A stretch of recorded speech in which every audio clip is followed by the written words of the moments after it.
improvisando com som de passarinho. Não dá pra ouvir? Deixa eu aumentar. Pode me seguir, senhorita Morley.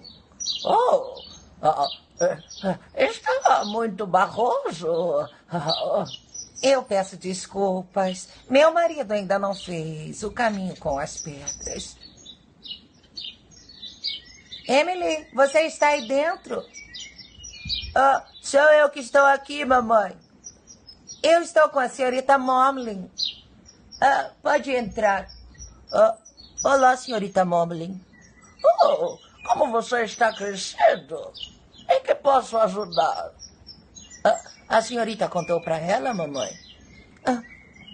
Sim, ela é uma grande especialista.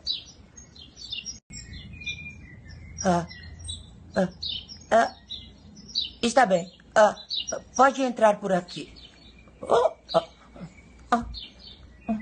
meu Deus. Eu estou com os pés cheios de barro. Tudo bem. O papai vai fazer o caminho com as pedras. Pode entrar. Está aqui.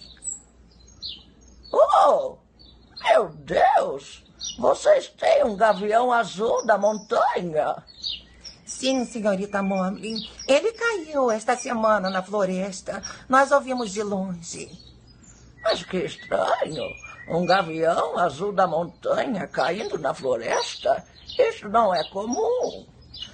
Eu falei isso para a mamãe, mas ela não quis acreditar. Disse que eu não entendo de pássaros como a senhora. Você é um rapaz muito inteligente.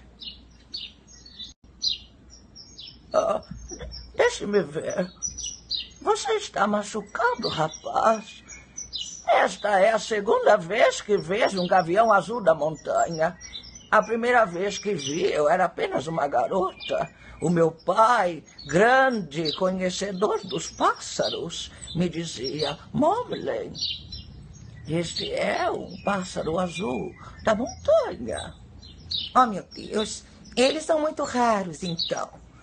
Eu falei para a senhora. Quando ele caiu, eu disse para minha mãe: lá está um pássaro que eu nunca vi. Como a senhora sabe, senhorita Momlin, eu também gosto muito de pássaros. O que devemos fazer para curá-lo? Vocês precisam de um líquido feito com chá, com 5 ervas.